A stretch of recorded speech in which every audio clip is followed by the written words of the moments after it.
Hi friends, గోసేవా కార్యక్రమానికి వెంగళాయపాలెంలో ఉన్న దీనదయ గోశాలకు వచ్చాం. సో ఇక్కడ గోశాలలో కోతకెళ్ళిన ఆవుల్ని పట్టుకొచ్చి సంరక్షిస్తూ ఉంటారు. ఈ గోశాల పేరు జీవదయ గోశాల. మన జైన్ గారు ఆధ్వర్యంలో కమిషనర్ గారు, మేయర్ గారు మరియు వారి తదితర సిబ్బంది ఎంతో శ్రమ తీసుకొని ఈ కోతకెళ్ళే వాటిని రక్షిస్తూ ఇక్కడ పెడుతూ ఉంటారు. మనం ప్రతి నెల 2-3 వారాలు వచ్చి ఇక్కడ సేవ చేసుకుంటూ వస్తాం. కూరగాయల మార్కెట్లో ఎక్కువ టిక్కీలు ఏమైనా ఉంటే కొనేసి ఇక్కడ తీసుకొచ్చి మనం పంచుతూ ఉంటాం. ఈ జీవదయ గోశాలలో ఆవులతో పాటు కోతులు, బాతులు లాగా అనేక రకమైన జీవరాశులు ఇక్కడ ఉన్నాయి. సో మనందరం ఈ గోసేవను దర్శించి గోసేవా కార్యక్రమంలో అందరూ పాల్గొనాలి. ఈరోజు గోసేవా కార్యక్రమానికి చాలామంది సేవకులు ఆదివారం అమావాస్య అవ్వటం వల్ల చాలామంది స్పందించారు. వారిలో హైదరాబాదులో గాయత్రి గారు అనే ఒక ఆవిడ మన గ్రూప్లో మెసేజ్ చూసి మనం చేస్తున్న సేవలకు స్పందించి వాళ్ళ మావయ్య గారి పేరు మీద మరియు అత్తగారి పేరు మీద గోసేవ చేయమని చెప్పి పంపించారు. పింగళి శ్రీనివాసరావు గారు వాళ్ళ అత్తయ్య గారి తరఫున గోసేవ కార్యక్రమం చేయమని చెప్పేసి 201 రూపాయలు పంపించారు. నాగార్జున గారు, చలపతి గారు తౌడు పంపించారు.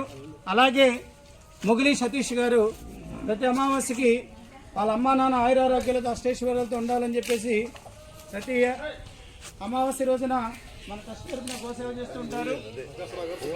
అంతేకాకుండా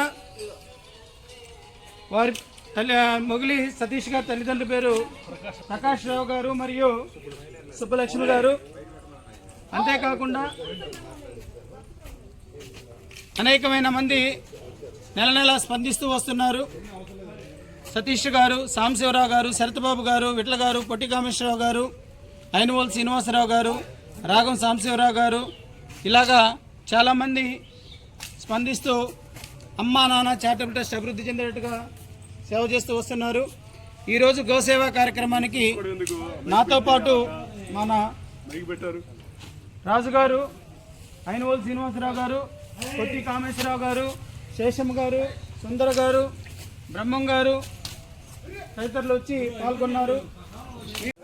ప్రదీప్ జైన్ గారి గురించి మీకు తెలిసే ఉంటుంది. గోసేవ అంటే గుంటూరులో గుర్తుకొచ్చేది ప్రదీప్ జైన్ గారు, దాసరి రాము గారు, ఇలాగా తదితరులు ఉన్నారు వీరంతా. సో ఈ రోజే మనకి అందరికీ మన ట్రస్ట్ తరపు నుంచి కనిపిస్తున్నారు. సో ప్రదీప్ జైన్ గారు, మీరు ఎంతో సేవ చేస్తున్నారు గోసేవలకు. మీ యొక్క ఆశీర్వాదాలు వీక్షకులకు ఇవన్నీ. నేను చెప్పేది ఒకటేనండి, పుట్టినరోజు ఉన్నా, మ్యారేజ్ డే ఉన్నా, ఏదున్నా మీరు జనాలకి పెడుతున్నారు, వాళ్ళు తింటున్నారు, మర్చిపోతున్నారు. కానీ మీరు మూగజీవులకి పెట్టండి, అవి మీకు ఎన్నో ఆశీర్వాదాలు ఇస్తాయి. మీకు ఎన్ని కష్టాలున్నా మీరు ఒక్కసారి వచ్చి ఒక బెల్లం ముక్క పెట్టండి. మీకు చేత కాలేదు, నేను అంత పెట్టాలి ఇంత పెట్టాలి అంట, మీ చేతులతో వచ్చి ఒక బెల్లం ముక్క పెట్టండి. ఈ ఉన్నాయి మీరు చూస్తున్నారు గోవులు మొత్తం నరకం అనుభవించినాయి అనమాట. నరకం. ఒక్కొక్క లారీల్లో 60 గోవులను ఎక్కించి వాళ్ళు తరలిస్తుంటుంటే వాటిలన్నింటినీ మనం Guntur protecting animals and bird association, అమ్మా నాన్న చారిటబుల్ ట్రస్ట్ వాళ్ళు ప్రతిసారి మేము కాపాడటం, వాళ్ళు ఫోన్ చేయటం, ప్రతి నెలకే మాకు 3 సార్లు 4 సార్లు వాళ్ళు తోచినంత వాళ్ళు సాయం చేస్తున్నారు. వీటినన్నింటినీ కాపాడి ఇక్కడ తీసుకొచ్చి మేము పెడతాం. ఇక్కడ మీకు కనిపించే మొత్తం గోవులు కోతకెళ్ళేయండి. ప్రతి ఒక్క గోవు ఇలా బతికింది అంటే మనలాంటి వాళ్ళందరూ పుణ్యం వల్ల. మీరందరూ సేవలు చేస్తున్నారు కాబట్టి వీటికి ఆహారం దొరుకుతుంది. లేదా వీటికి ఆహారం కూడా దొరకడం కూడా చాలా కష్టం అయిపోయింది అన్నమాట. ఇలాంటి జీవుల్ని మీరు కాపాడండి, మీ గోసేవ చేయండి, మీ పాపాలు తొలగించుకోండి. అట్లాంటి గోశాల ఇది వెంగళాయపాలెం గోశాల. Okay, thank you. నాకు ఈ సేవకై చాలా అరుగునైనందుకు. వీళ్ళ అమ్మా నాన్న చారిటబుల్ ట్రస్ట్ వాళ్ళు ఏ రోజు కూడా నాకు సార్ నాకు ఇది కావాలని ఒక మాట అంటేనే చాలు, మేము ఉన్నాము మీకు అండగా అని చెప్పేసి ఏ రోజైనా కానీ మేము చెప్పకుండానే ఎన్నో రకాలుగా వీళ్ళు సేవలు చేస్తున్నారు. ఈ సేవ చేసే టీం అందరికీ, రాజుగారికి, మన రామాంజనేయులు గారికి, అందరికి చాలా చాలా ధన్యవాదాలు చెప్పొచ్చు. ఇలాంటి సేవలు మీరు కూడా చేయండి. అమ్మా నాన్న చారిటబుల్ ట్రస్ట్లో అందరూ జాయిన్ అవ్వండి. వీళ్ళు చేసే సేవలు మామూలు సేవలు కాదండి, చాలా కష్టమైన సేవలు. అందరూ మళ్ళీ ఒక్కొక్కళ్ళు అందరు బిజీ మ్యాన్, ప్రతి ఒక్కళ్ళు బిజీ మ్యానే దీనిలో ఉన్నోళ్ళు.